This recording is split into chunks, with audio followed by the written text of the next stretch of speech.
இந்த காலத்துல நல்லதை சொல்றவங்களே நாட்டுல கொஞ்சம் பேர் தான்டா. அனைவருக்கும் அன்பான வணக்கம். மீண்டுமாக இளந்தளிர் இயக்கத்தின் சார்பாக உங்களை சந்திப்பதில் மிகுந்த மகிழ்ச்சி. ஒரு பழைய அர்த்தமுள்ள பாடல் சொல்கிறது, வாழ்க்கை என்றால் 1000 இருக்கும், வாசல் தோறும் வேதனை இருக்கும், வந்த துன்பம் எதுவென்றாலும் வாடி நின்றால் ஓடுவதில்லை, எதையும் தாங்கும் இதயம் இருந்தால் இறுதி வரைக்கும் அமைதி இருக்கும் சொல்லி அருமையா சொல்லுது. இந்த பாடல் நான் எதுக்காக சொல்றேன் அப்படின்னா, இந்த மனித வாழ்க்கையில மனித பிறவியில கஷ்டம் இல்லாத மனிதன் சொல்லி யாருமே இருக்க மாட்டாங்க. இந்த வீட்டுக்கு வீடு வாசல்படி சொல்ற மாதிரி எல்லார் வீட்லயுமே பிரச்சனைகள் இருக்கதான் செய்யுது, எல்லாருக்கும் பிரச்சனைகள் இருக்கத்தான் செய்யுது. அந்த அளவுகோல் தான் என்ன பண்ணுது, வேறுபடுகிறது. இப்போ நமது முதலமைச்சராக இருக்கட்டும், அவருக்கும் பாத்தீங்கன்னா எப்படியாவது வருகின்ற தேர்தல் என்ன பண்ணுவோம், வெற்றி பெற வேண்டும் என்று மிகப்பெரிய ஒரு எதிர்பார்ப்பு, மிகப்பெரிய ஒரு என்ன சொல்றது, மன அழுத்தம் அவருக்கு இருக்காம இருக்காது. அதே போல பாத்தீங்கன்னா நமது பிரதமராக இருந்தாலும் சரிதான், அமெரிக்க அதிபராக இருந்தாலும் சரிதான், அவர்களுக்கும் பாத்தீங்கன்னா அவருக்கு ஏற்ற ஒரு பிரச்சனைகள் இருந்து கொண்டுதான் இருக்கும். எனவே பிரச்சனை இல்லாத மனிதன் யாரும் இருக்க முடியாது. எதற்காக நான் இது சொல்றேன் அப்படின்னா, கடந்த சில நாட்களுக்கு முன்பாக திருநெல்வேலி மாவட்டம் ஆத்தாங்கரை பள்ளிவாசல் என்ற இடத்திற்கு ஒரு குடும்பம் மகிழ்ச்சியாக சென்று அங்க வந்து பார்த்தோன்னா தான தர்மங்கள்லாம் செய்து விட்டு அதற்கு பிறகு விடிய காலையில ஒரு காட்டு பகுதியில சென்று அந்த குடும்பத்தின் தலைவன் தன்னுடைய 2 குழந்தைகளையும் மனைவியையும் அந்த காருக்குள் அமர்த்தி பெட்ரோல் ஊர்த்தி கொளுத்தி விட்டு தானும் மாண்டு அந்த குடும்பத்தையும் அழித்து கொண்டிருக்கிறார். எவ்வளவு பயங்கரம் பாருங்க. நம்முடைய பிள்ளைகள் வந்து சிறிய ஊசி கையில் குத்தினாலே அந்த பிள்ளைகள் அந்த வழியில் துடிப்பதை எந்த பெற்றோராலும் தாங்க முடியாது. அப்படி இருக்கும் பொழுது வாழ வேண்டிய வயதில் இருக்கின்ற இந்த பிள்ளைகளை பெட்ரோல் ஊற்றி எரிக்கும் அளவுக்கு அந்த பிள்ளைகள் என்ன தவறு செய்தது என்று இந்த சமூகம் நினைத்து பார்க்க வேண்டும். எந்த அளவுக்கு ஒரு குரூர மனிதன் அந்த மனிதனை தான் நான் சொல்வேன். தற்கொலை என்பது பார்த்தீங்கன்னா பாவம்லாம் சொல்ல முடியாது. ஏன்னா இந்த உலகத்துல வாழ்றதுக்கான வசதிகள் வாய்ப்புகள் ஏராளமாக உள்ளது. மனம் இருந்தால் மார்க்கம் உண்டுன்னு சொல்லுவாங்க. ஸோ அதனால நான் இப்படி இருந்தேன் அப்படிதான் வாழுவேன் அப்படிங்கிறதுலாம் கிடையாது. வாழ நினைத்தால் வாழலாம், வழியா இல்லை பூமியில் சொல்லிவிட ஒரு பாட்டு சொல்லுது. அவர் வந்து சென்னையை சேர்ந்தவர். சென்னையில வந்து பார்த்தீங்கன்னா தன்னுடைய சொந்த வீட்டை விற்று அதில் பெற்ற வருமானத்தை வைத்துக் கொண்டு ஊர் ஊரா காரணம் சுத்தி இருக்காரு. எல்லாருக்கும் தான தர்மம் பண்ணியிருக்காரு. யார் கேட்டா அவங்ககிட்ட தான தர்மம்? தனக்கு போதான் என்ன பண்ணும், தர்மம் கொடுக்கணும். ஆனா அந்த பிள்ளைகளை வாழ வேண்டிய வயதில் கொன்று, தன்னுடைய மனைவியும் கொன்று, இவர் செய்த பாவத்திற்காக கடன் வாங்கியிருக்காரு. கடன் வாங்காம யாரும் இருக்காங்களா? இந்தியா அன்னைக்கு கடன் வாங்கலையா? தமிழகம் கடன் வாங்கலையா? கடன் இல்லாத மனிதன் யாருமே கிடையாது. பெரிய கோடீஸ்வரர் இருந்தாலும் தமிழகம் வாங்கிய கடனுக்காக கிட்டத்தட்ட பாத்தீங்கன்னா பல லட்சங்கள் வந்து ஒவ்வொருத்தருடைய தலையிலயும் அவனுக்கு கடன் இருக்கதான் செய்யுது. அதனால இந்தியாவில நம்மளுக்கு கடன் இருக்குது. உலக வங்கியே எல்லா நாடுகளுக்கும் கடனை கொடுக்குது, வாங்கிங்கன்னு சொல்லிக்காரு. எனவே வந்து பாத்தீங்கன்னா தற்கொலை வந்து ஒரு முடிவு அல்ல. இந்த உலகத்துல வந்து பாத்தீங்கன்னா தற்கொலை செய்கின்ற ஒரே ஒரு உயிரினம் வந்து பாத்தீங்கன்னா இந்த 6 அறிவு படைத்த மனிதன் ஒருத்தன் தான். எந்த காக்காவது குருவியாது தனக்கு வந்து சாப்பாடுன்னு சொல்லி தூக்குப்பட்டு தொங்குதா? அது போல ஏதாவது விலங்குகள் வந்து பாத்தீங்கன்னா தனக்கு உணவு கிடைக்கவில்லை என்பதற்காகவோ இல்லைன்னா வந்து உறைவிடம் இல்லை என்பதற்காகவோ மலையின் உச்சியில சென்று வந்து அங்கிருந்து காலை குதித்து தன்னை மாய்த்துக் கொள்கிறதா? கிடையவே கிடையாது.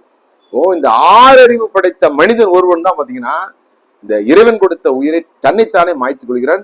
இது போன்ற ஒரு பேடித்தனம் உலகத்தில் வேற எதுவுமே கிடையாது. வேற எந்த உயிரினம் சொல்றதுல ஒரே ஒரு உயிரினம் நீலத்திமிங்களை வந்து பாத்தீங்கன்னா தன்னைத்தானே வந்து அழித்துக் கொள்ளுன்னு சொல்றாங்க. அதுவும் வந்து பாத்தீங்கன்னா வயதான பிறகு தன்னால் இறை தேட முடியாத நிலைமையில் இருக்கும் பொழுது கடலின் ஆழத்தில் அடியில் சென்று படுத்துக் கொள்கிறதா. அப்போது பாத்தீங்கன்னா தன்னுடைய உடலை லட்சக்கணக்கான மீன்களுக்கு உணவாக அழித்து விட்டு தன்னுடைய உயிரை மாய்த்துக் கொள்கிறதா. இந்த ஒரு நீலத்திமிங்களை மட்டும் தான். அதற்கு பிறகும் அதனுடைய எலும்புகள் வந்து பாத்தீங்கன்னா பல ஆயிரக்கணக்கான மீன்கள் வாழ்வதற்கான இல்லமாக மாறி போகிறதா. இறந்த பிறகு வந்து பாத்தீங்கன்னா ஒரு சாதனையை, ஒரு நல்ல விஷயத்தை என்ன பண்ணுது அந்த மீன் கூட செய்யுது. ஆனா வந்து பாருங்க, தானும் வாழாமல் தன்னுடைய குடும்பத்தையும் அழிக்கின்ற இந்த கொரூர மனம் படித்தவர்கள் வந்து பார்த்தோன்னா மனிதர்களாகத்தான் இருக்கிறார்கள், 6 அறிவு படைத்தவர்களாக தான் இருக்கிறார்கள். எந்த மதமும் வந்து பார்த்தோன்னா தற்கொலையை ஆதரிப்பதில்லை, தற்கொலையை தூண்டுவதில்லை. இறைவனும் எதற்காக? மனிதன் நல்லாக இருக்க வேண்டும் என்பதற்காக. அப்படி இருக்கும் பொழுது இந்த மார்க்கங்கள் மனிதன் வாழும் போது உதவி செய்யாமல், சாகும் போது கூட உதவி செய்யாமல் வருகின்ற இந்த மார்க்கங்கள் என்ன இருந்து என்ன பிரயோஜனம்? அதுதான் நான் கேட்கிறேன். இப்போ கடவுள் வந்து பாத்தீங்கன்னா அனைவருடைய உள்ளத்திலும் இல்லத்திலும் இருக்கிறார். அதை நம்ம எப்படி ஏற்றுக்கொள்ளுமோ அதுதான் என்ன பண்ணும், நமது மனதுதான் இறைவன் வாழ்கின்ற இல்லம். எனவே நமது மனதை நாம் வந்து பாத்தீங்கன்னா உறுதியாக வைத்திருக்கும் பொழுது நிச்சயமாக இந்த நிலையும் மாறும், இந்த நிலையும் கடந்து போகும், நாம் வந்து வெற்றி பெறுவோம் என்ற நிலையில் இருக்கின்ற எந்த மனிதனையும் தற்கொலை என்பது அணுகவே அணுகாது. எனவே எந்த சூழ்நிலையா இருந்தாலும் எதிர்த்து போராடி வெற்றி பெற வேண்டும். என்னுடைய வாழ்க்கையிலும் பாத்தீங்கன்னா 29 வயது வரைக்கும் பாத்தீங்கன்னா எதிர்காலமே இல்லை என்று நினைத்து திரையுலகில் அதிகமான தோல்விகளை சந்தித்து வாழ்க்கையிலும் தனிப்பட்ட வாழ்க்கையிலும் எந்த விதமான நம்பிக்கையும் இல்லாமல் எழுந்து போன பின்பு தற்கொலையை தேடி சென்ற பொழுதுதான் பாத்தீங்கன்னா ஒரு மார்க்கம். அதான் நான் சொல்லுவேன், கிறிஸ்தவ மதம் என்பது பாத்தீங்கன்னா அது ஒரு மார்க்கம் அல்ல, அது ஒரு மதம் அல்ல, ஒரு அனுபவம். அந்த கிறிஸ்தவ மதத்தின் மூலமாக எனக்கு கொடுத்த வேதாகமத்தின் மூலமாக ஒரு நபரை இறைவன் எனக்கு அனுப்பி தற்கொலைக்கு நேராக செல்ல இருந்த என்னை, ஒரு ட்ரெயின்ல விழுந்திருப்போம் சாங்கு போன என்ன காப்பாத்தி இன்னைக்கு கடவுள் நல்லா வச்சிருக்காரு. எனக்கு இன்னைக்கு எந்த குறையும் இல்லை, நல்ல குடும்பம் இருக்குது, எல்லாம் எனக்கு நான் என்னென்னலாம் நினைச்சேன் எல்லாமே நான் என்ன பண்றேன் இன்னைக்கு எனக்கு கடவுள் கொடுத்திருக்காரு. ஸோ இதுதான் பாத்தீங்கன்னா நம்பிக்கை. அது வேதாகமத்துல கூட ஒரு அழகான ஒரு வார்த்தை உண்டு, வருத்தப்பட்டு பாரம் சுமக்கிறவர்கள் நீங்கள் எல்லாரும் என்னிடத்தில் வாருங்கள். வருத்தம் எல்லாருக்கும் இருக்கு. அப்ப என்ன பண்ணலாம், என்னை படைத்த இறைவனை நீ இருக்கிறாய் என்று என்ன பண்ணணும், இறைவனை தேட வேண்டும். நிச்சயமாக என்னை தேடுங்கள் கண்டடைவர்கள் தான் என்ன பைபிள் சொல்லுது. எனவே பாத்தீங்கன்னா அது எந்த விதமாக இருந்தாலும் சரிதான், மனிதனுக்கு நம்பிக்கை கொடுப்பதாக இருக்க வேண்டும். இன்னொரு சிறந்த உதாரணத்தை நான் உங்களிடம் சொல்கிறேன். பெங்களூரை தலைமையிடமாக கொண்டு செயல்படுகின்ற இந்த காஃபி டே அந்த நிறுவனத்தின் உரிமையாளர் சித்தார்த் என்பவர் சில ஆண்டுகளுக்கு முன்பாக தொழிலில் ஏற்பட்ட இந்த நஷ்டங்கள் காரணமாக என்ன பண்ணாரு, தற்கொலை செய்து இறந்து போனாங்க. அவருக்கு பல்லாயிரம் கணக்கான கோடி சொத்துகள் உண்டு, ஆனால் சில ஆயிரங்கள் கடன் இருந்திருக்குது. இப்ப இந்த கடன் சுமையை பார்த்தோன்னா எதிர்கொள்ள முடியாமல் நல்ல குடும்பத்தை விட்டுட்டு தற்கொலை பண்ணி என்ன பண்றாரு, செத்து போறாரு. அதற்கு பிறகு சித்தார்த் அவருடைய மனைவி பேர் பாத்தீங்கன்னா மாளவிகா ஹெக்டே.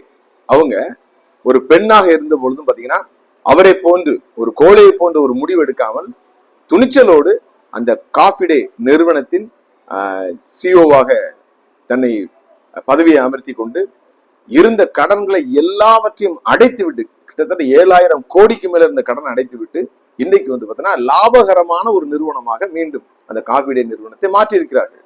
ஒரு பெண்ணால் சாதிக்க முடிந்த இந்த விஷயத்தை பார்த்தீங்கன்னா நம்மால் சாதிக்க முடியாதா? நிச்சயமாக தோல்வி என்பது நிரந்தரம் அல்ல, அதுபோல வெற்றி என்பதும் ஒருபோதும் நிரந்தரமாக இருப்பதில்லை. எல்லாம் மாறி மாறி போகும். ராட்டினத்தில் மேலும் போகும் கீழே போகும், அது போலதான் வாழ்க்கை. எனவே அன்பு நண்பர்களுக்கும் உறவுகளுக்கும் நான் சொல்கின்ற ஒரே ஒரு விஷயம், நாம் விரும்பாவிட்டாலும் மரணம் ஒரு நாள் நிச்சயமாக நம்மளை தேடி வரத்தான் போகிறது. எனவே அதுவரை நாம் காத்திருப்போம், அதை தேடி நாம் செல்ல வேண்டிய தேவையில்லை. அதுபோல நாம் விரும்பினாலும் இது போன்ற ஒரு மனித வாழ்வு இனிமேல் நமக்கு கிடைப்பதற்கான வாய்ப்பு இல்லை. இருக்கும் வரை அனைவரும் இன்பமாக இருங்கள். அனைவருக்கும் வணக்கம்.